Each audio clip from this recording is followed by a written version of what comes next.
Welcome to another episode of Complete Developer Podcast, the podcast by coders for coders about all aspects of creating your best life as a developer. I'm Will, the accomplished developer and aspiring software architect. And I'm Beej, the journeyman developer, sharing my journey in development. Complete Developer Podcast is supported by listeners like you. We are now on Patreon at www.patreon.com/Complete Developer Podcast. Nice threads, brah. Where'd you get them? The Create Thread API. When you mostly deal with single threads of execution early on in your software development career, eventually you will find yourself in a situation where you need to do multiple things at a time. Whether it's because you have a long-running background process that needs to update a GUI, working with a service that handles requests from multiple clients concurrently, or because you simply need to do a lot of things at the same time, you'll eventually find that you have to learn how to work with multiple threads. In this episode, we're going to talk about some of the things that threading offers you and some of the pitfalls. But before we get started, Will, what have you been fighting this week? I have been fighting another round of burnout. There's just been too much stuff going on for a while. And so this last week I did a lot of work around the house, tore up the front flower beds and did a whole bunch of stuff that wasn't on the computer. And I feel a little bit better. We'll see how that goes. I've also I'm in the process of replacing the server rack with a network attached storage unit that's just going to sit there, a lot smaller, doesn't take up a third of the room. So that's going to be pretty nice. Other than that, man, I've just been working. How about you? Well, I have been fighting AutoMapper today. I sent you some Hangouts messages about it. I just can't get it to ignore a field if it's null on the source, but not null in the destination. It keeps nulling out the destination.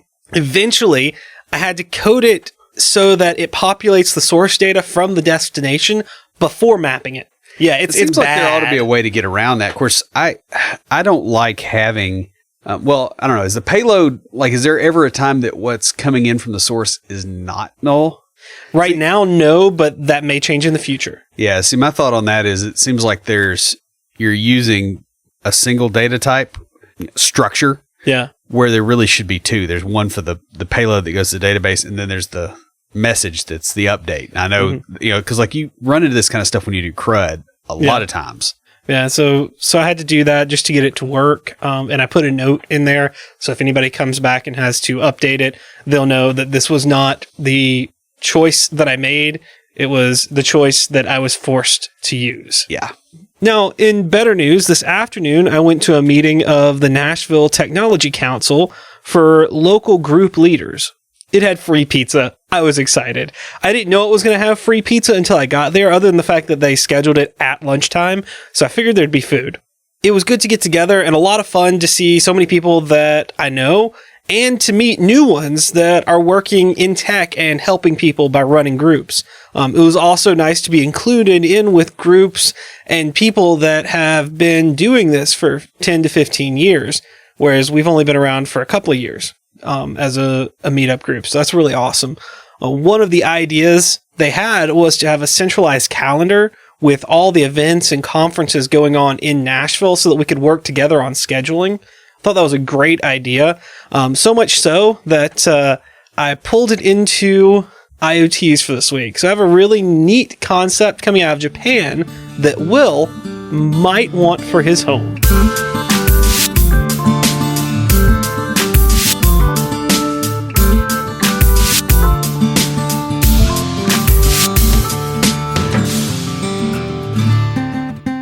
This week for IoTs, I have a concept called the e-ink calendar. This comes from the Android Experimental Objects show in Japan. It's an electronic ink calendar that connects your Google Calendar to a view that you can put in your home. It looks like a regular wall calendar that you hang up, but it's made of an e-paper screen. And this will allow it to be on all day with very little power usage. And the idea involves using a custom Android app to get real-time data from your Google Calendar to update the screen with what you have planned. Unfortunately, there aren't any set plans for production, as it was just sort of an early concept of what could be done. I really am hoping this comes out and to retailers soon, but hey, Will, you want to make our own version that includes iOS and beat them to market? Yeah, because I totally have time for that right now. Let me put it on the calendar. Oh, wait. Now we're recursing. Who's talking to us this week? We got a personal comment from Cody. I assume you collected this at work since you work in the same building. I really wish I knew y'all were doing a podcast on CSS. I'm reading the breakdown and there's a lot of things I have different opinions on. And I will say Cody definitely does have opinions, lots of them. And they're usually pretty smart ones too. So it'd be really good to at some point bring him on the show and maybe talk about how to start setting up your CSS on a new project. Yeah. That episode was more around like your project probably sucks if this is going on in your code base.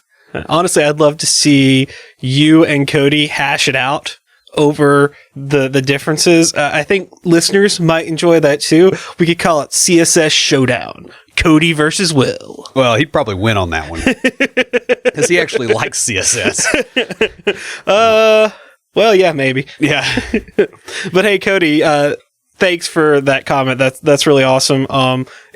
I appreciate that you are looking at the kind of stuff that we're putting out. And I've got a water bottle for you. I'll bring it to work when they come in. And guys, if you'd like your very own Complete Developer water bottle, leave us a review in iTunes or comment on the website or any of our social media. We post all our episodes to Facebook, Twitter, Google+. We're also on Path, Instagram, and Tumblr. You can check us out each week where we do a live show and talk about what's going on in the tech world and answer listener questions. Or join the conversation anytime via Slack by going to slack.completedevelopernetwork.com. Threading is crucial to understand if you want your application to be responsive to multiple users, to update a user interface while a long-running process proceeds in the background, or just to allow you to process multiple things at the same time.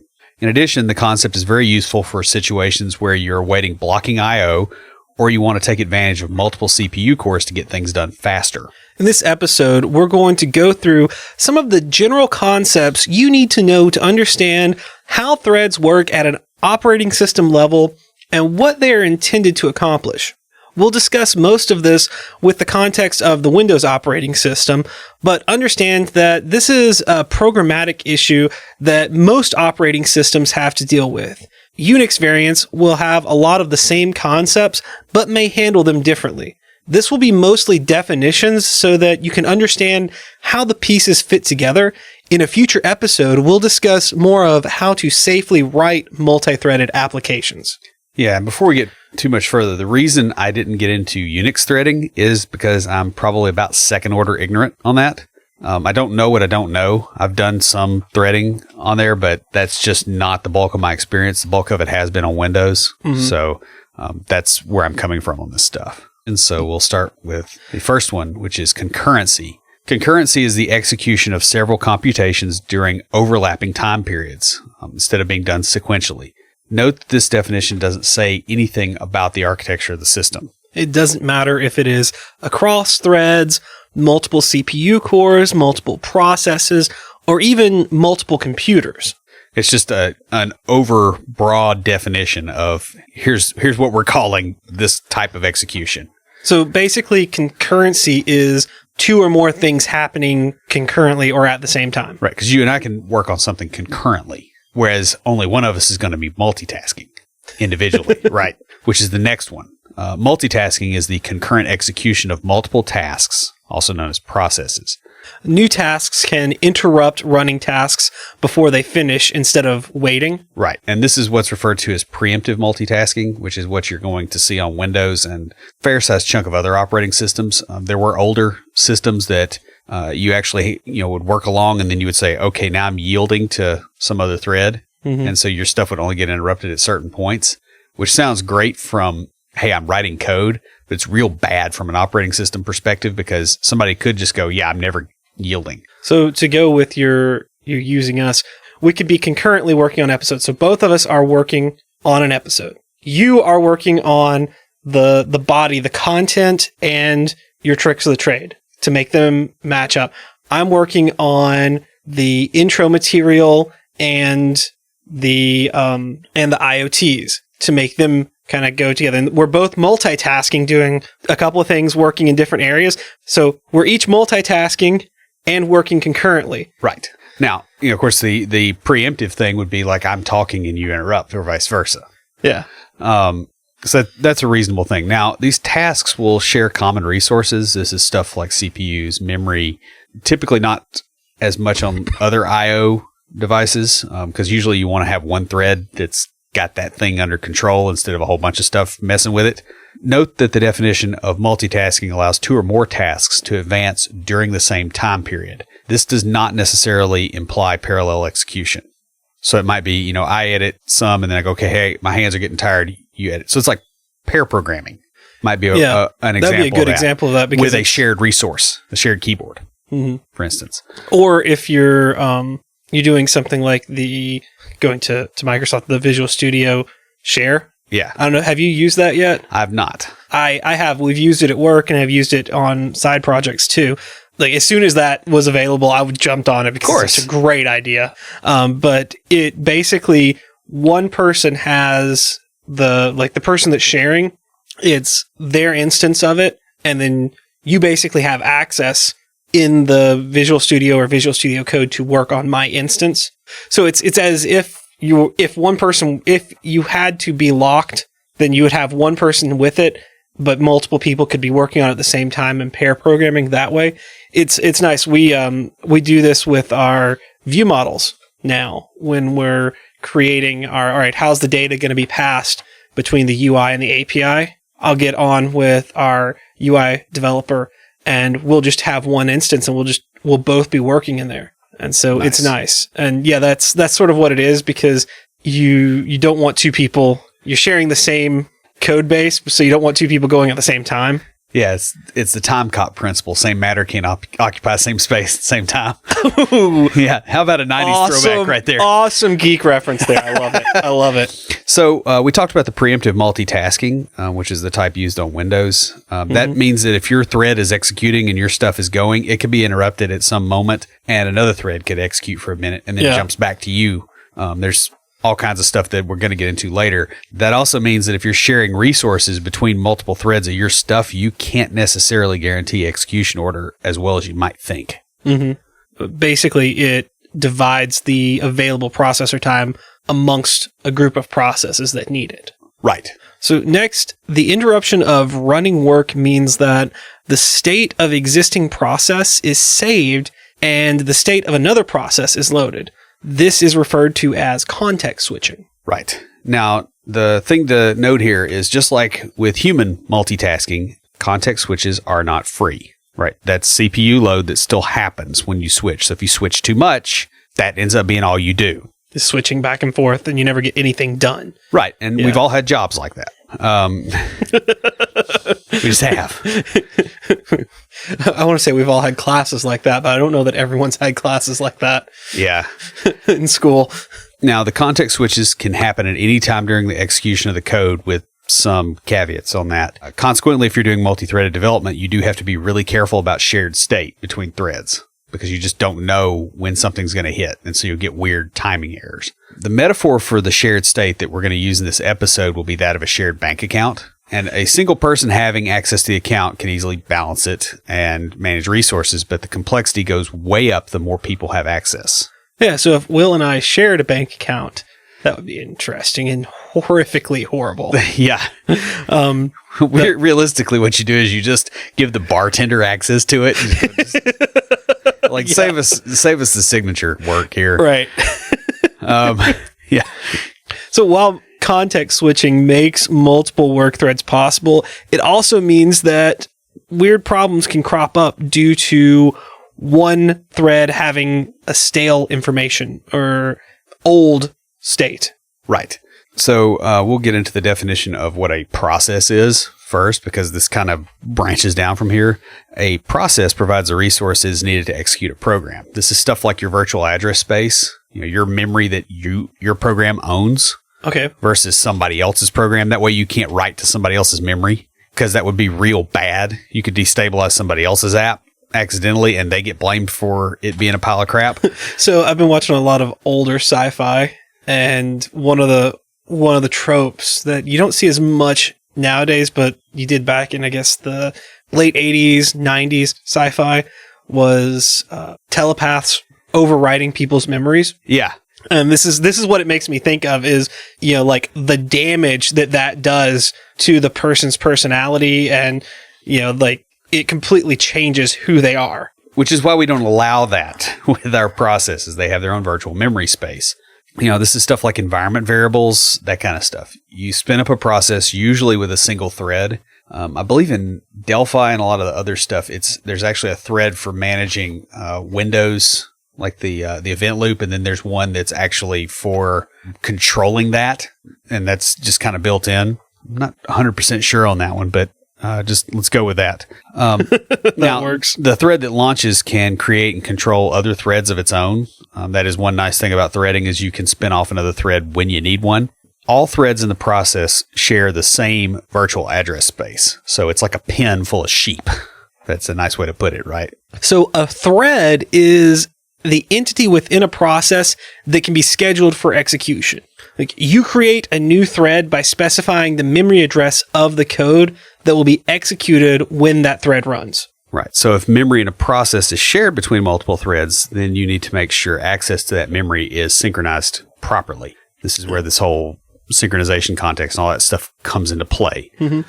You can create a thread in a suspended state so that it doesn't start executing until you tell it to do so. Right. So that's nice, because you can have it sitting there ready to go, and then you say, all right, go do that, instead of having to go, all right, I need this, let me go create it.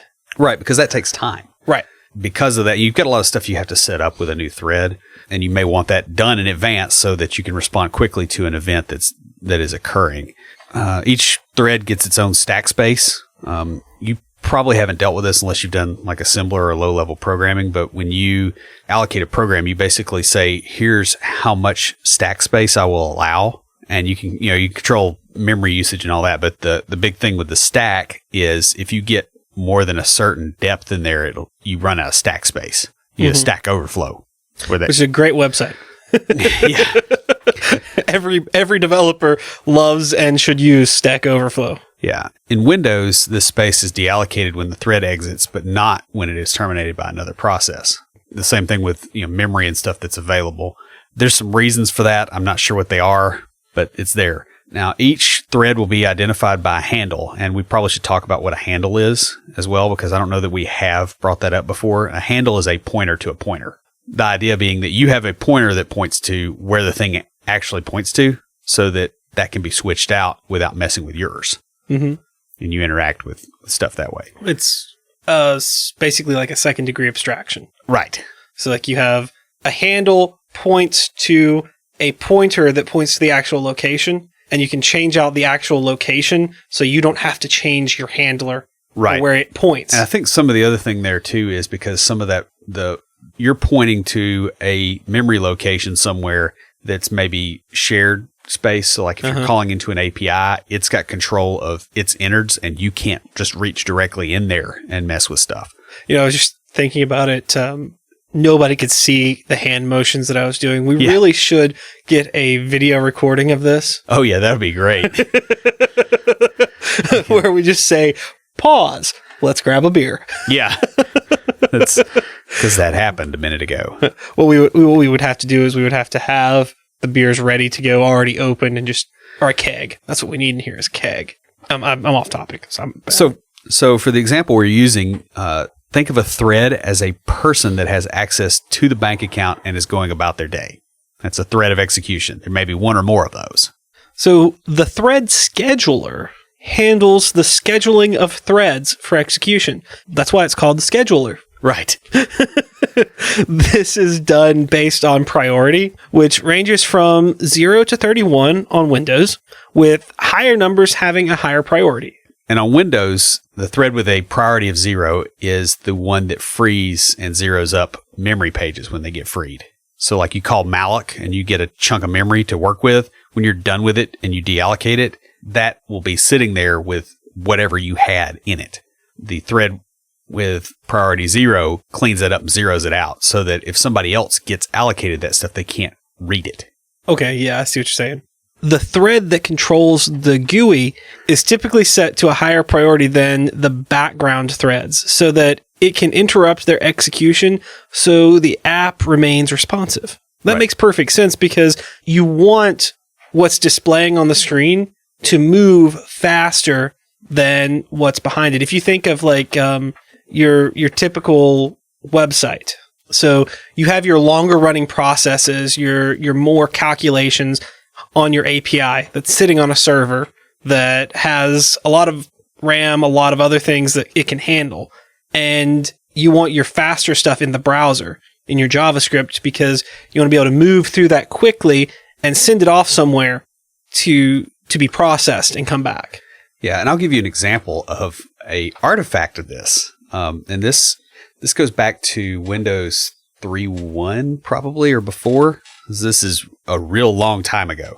When you were installing apps, you would install and it had the progress bar that would go through there, and it would grow and fill in as the background process was actually doing the install. That had a higher thread. It had a higher thread priority. Because some of the installers were very inefficient, they were constantly issuing WM paint messages to that progress bar, and it was causing it to repaint. If you had a crappy graphics card, which all of them back then were, if you even had separate graphics processing power, more of the install time was spent painting the screen than actually installing. However, the foreground Windows thread, if you clicked on the non-client area, which was like the title bar, like you're about to drag, it would suspend WM paint messages from being processed, and it would yield to the background threads while it was doing that. So you could speed up your install by clicking and holding on the title bar because of the way the threading model worked. Okay, yeah. I don't think that that's the case now anywhere. I've not seen that in a long, long time. I would think they would have fixed that by now. Well, the installers also got a lot better because they realized, hey, wait, this is kind of stupid the way we're painting. I mean, you got to think about the way that you painted stuff in Windows. You remember the gradients? Yes. I think in C++ they probably did this better, but in Visual Basic, drawing a line was a little bit slower than actually drawing a rectangle. And so when you made a gradient, you just drew a ever shrinking rectangle and changed the color. Yeah, it was like that in C++ too. Okay. I remember doing that in high school. And I remember my friends, they were all into the graphic stuff because they wanted to get into video games. Yeah. And I'm like, I'm just not into the video games. I like playing them, but I don't want to know the secrets behind the magic.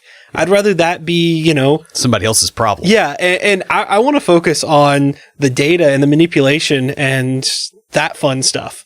Yeah. But I mean, that was legitimately a thing. And a lot of times, the graphics code that you got a hold of was not very efficient because back then your reference material was a book that you got at Borders. Yeah.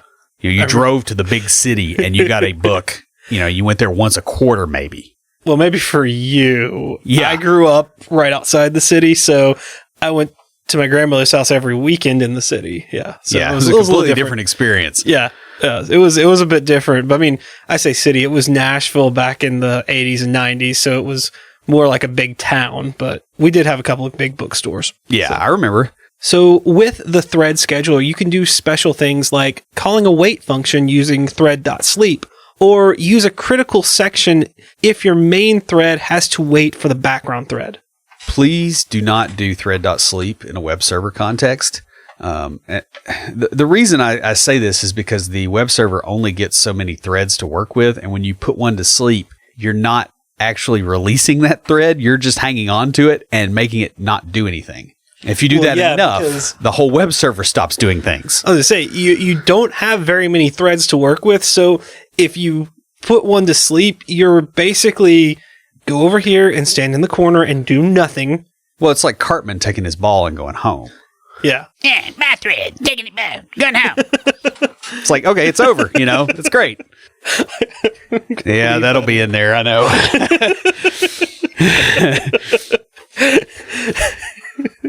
The next thing we're going to talk about is the thread pool. And this is not Deadpool because this show is PG. That was my joke. Yeah. A thread pool is a collection of worker threads that execute asynchronous callbacks on behalf of an application. The primary purpose of the pool is to reduce the number of threads required by an application for healthy functioning, so that you don't necessarily create one for every request that's coming in. You've just got a set of them that you use, and you allocate requests to those threads. Now, that means it can back up behind the pool before one gets allocated. It's sort of like database connection pooling. This is an expensive, unmanaged resource that you don't want to just dump everything into, because if you get DDoSed and you're allocating a new thread, you'll take the server down. Yes. Pretty quick. So we talked about threads. Now, there's another thing that's very similar, and that's called a fiber. Now, a fiber is a unit of execution that must be scheduled by the application. It's essentially as if the application had its own threads within it that only belong to it, and it's the only one that knows about them. The scheduling is controlled by the application and is different from a thread in that it runs in the context of the thread that created it. Right. So it's like a piece of a thread. Yeah, it's like just a chunk of functionality that gets executed. I think this is what's actually happening under the hood in Node with async callbacks and stuff, is that it's probably kicking off a fiber.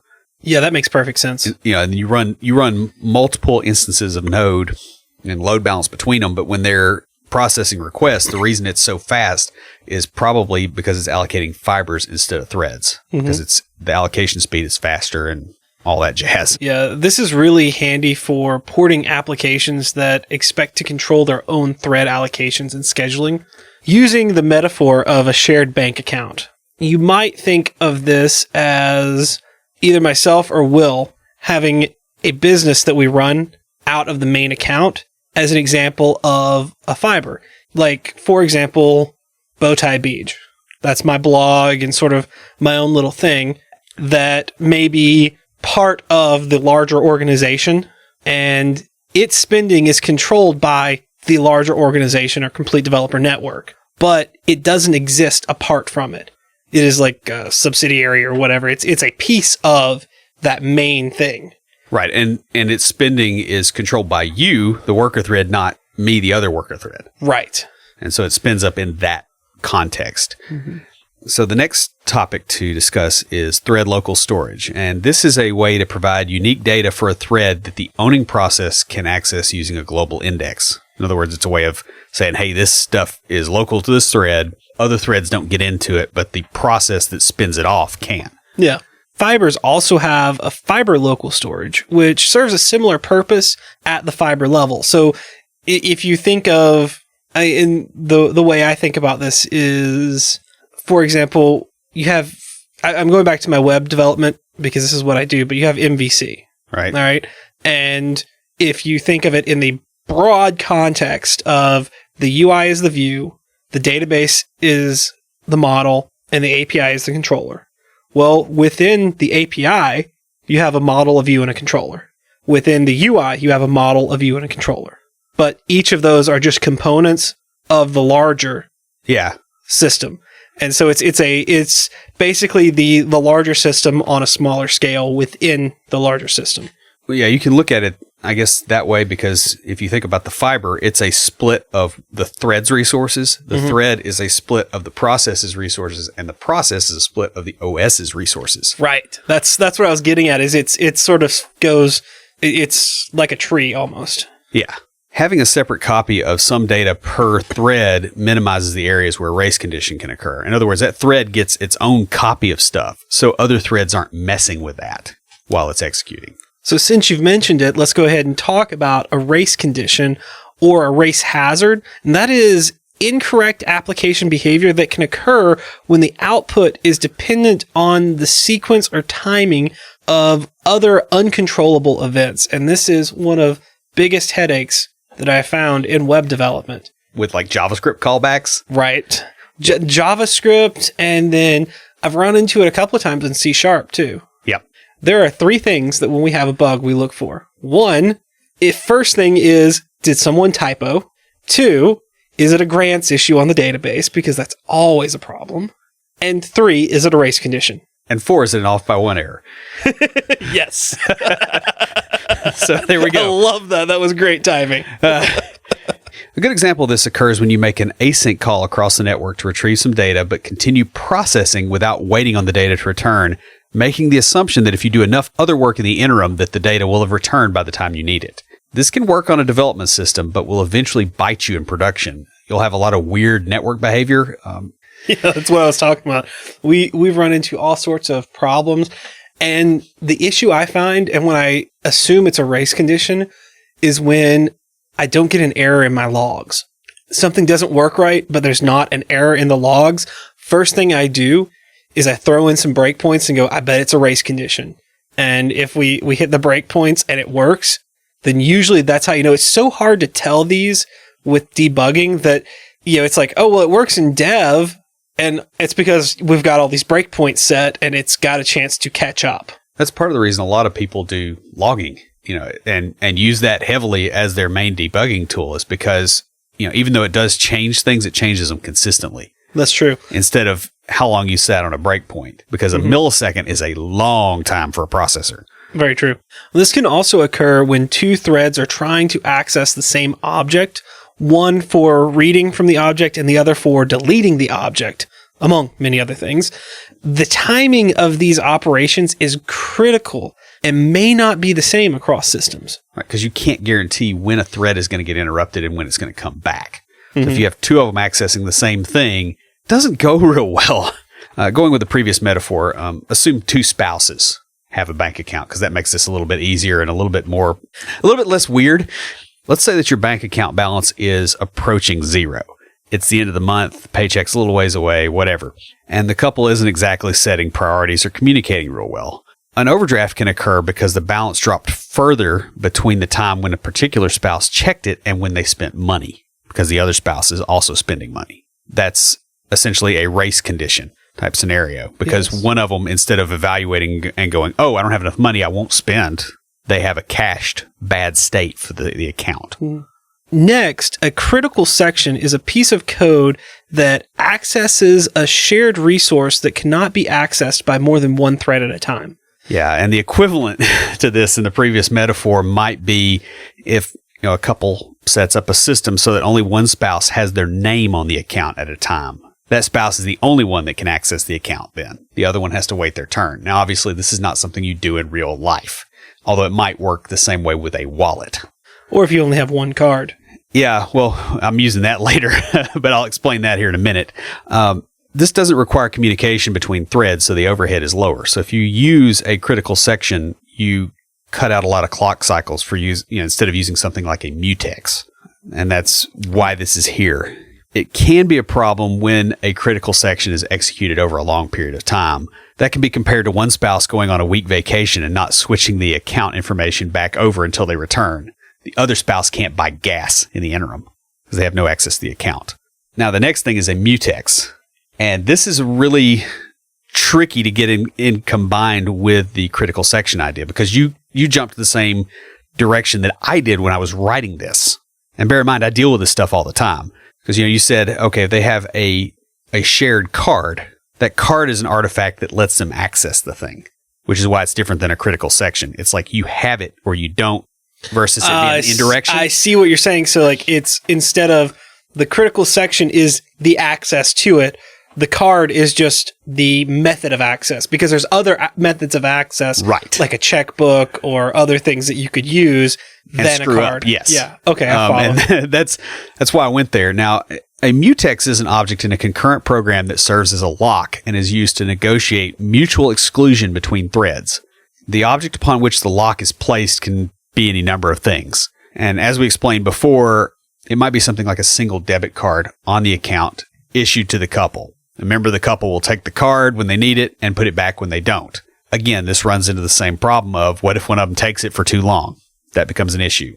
Now, a semaphore is a variable used to control access to a common resource by multiple processes. Think of this as the couple's checking account balance. The balance is essentially thread safe, since even if the couple both purchase at the same time, both purchases will go against the account. And this tends more towards increment-decrement type behavior instead of set the value. Because, again, if your thread says, oh, the account has $100 in it, and I'm going to spend $50, it does not necessarily follow that the account's value is going to be $50 afterward, because the other thread could have taken out $25 or put $100 in. And so that's where it gets weird. So The reason this works is because a withdrawal is a thread-safe decrement of the value in the account, not setting the value to the value it was last time the thread checked it, minus the purchase price. The order doesn't matter in that case. Okay. That's the idea. It's the difference between an event stream and CRUD. And that's actually why, event sourcing type things work better concurrently and distributed is because of this property. So a deadlock, which is the love child of Deadpool and Psylocke. Might as well be. It definitely provides enough profanity when you get one. Right. Is a state in which each member of a group is waiting for some other member to take action, usually by releasing a mutex.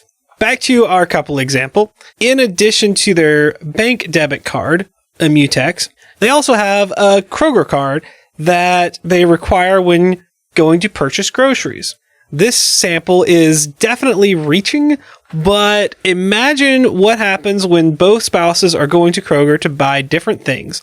They both require both cards, and they each only have one of them, which they are not releasing until after the shopping trip. The shopping trip will never end, which is why Kroger allows you to use your phone number. Right.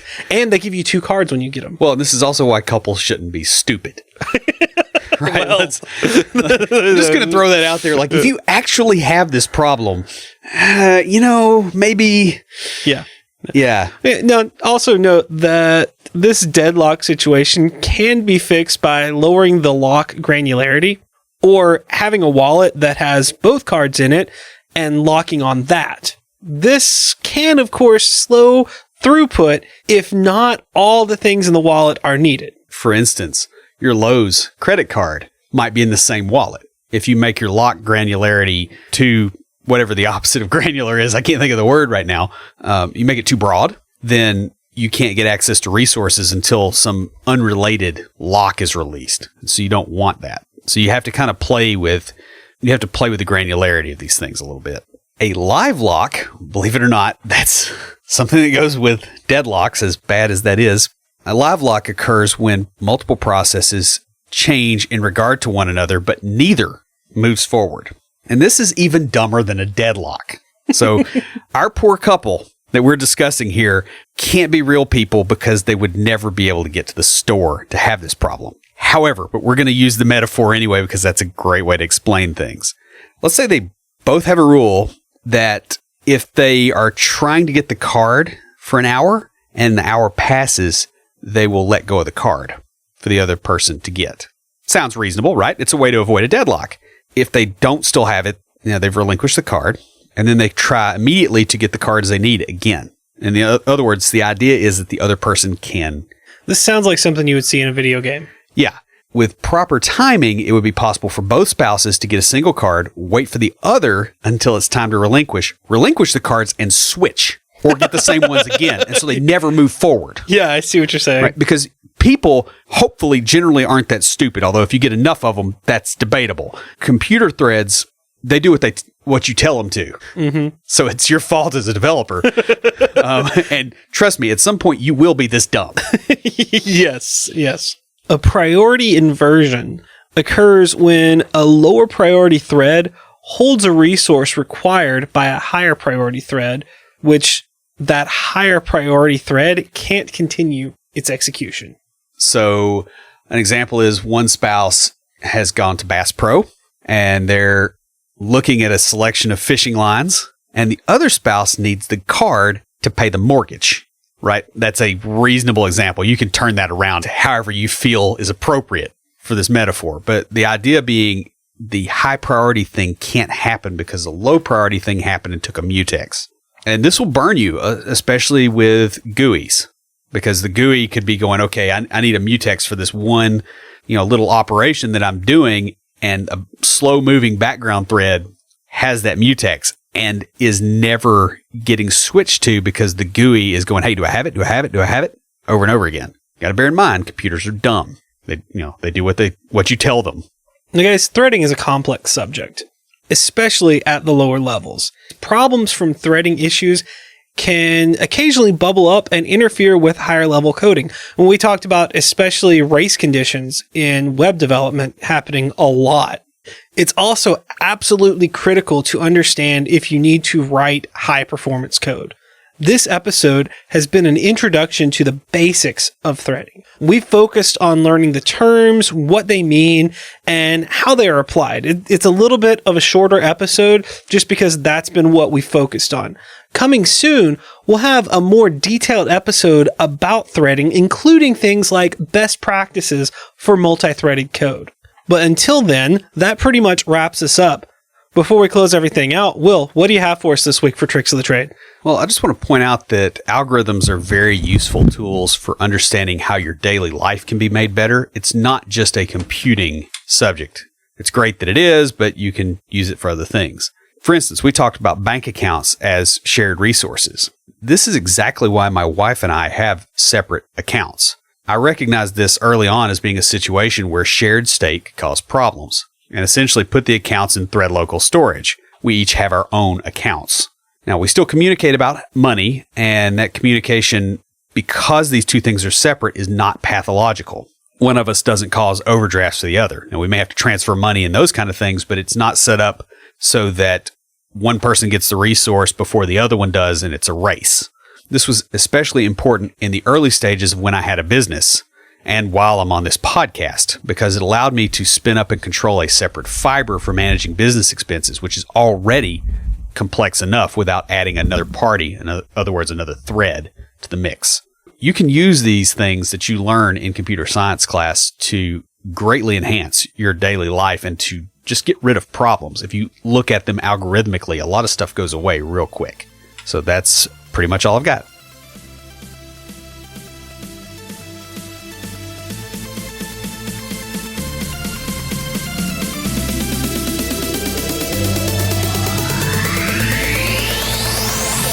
For Titanfall. If you have a question or comment, please email us at neckbeards@CompleteDeveloperPodcast.com. Our theme music is an excerpt from Stand By for Titanfall by Pure Bells, available on SoundCloud and licensed through Creative Commons. The intro music for IoTs is Hillbilly Hip Hop by Jason Belcher. For references, show notes, and to sign up for weekly emails with extra tips and insights, be sure to check out the website at CompleteDeveloperPodcast.com. You can also follow us on Twitter at CompleteDevPod and like our page on Facebook to keep up with news about the show. Catch us each week as we broadcast live, talking about what's going on in the tech world and answering listener questions. Learn more about all of our shows and groups by going to CompleteDeveloperNetwork.com, where you'll find links to Junior Developer Toolbox, Developer Launchpad, and our other communities. Thanks for listening. See you next time.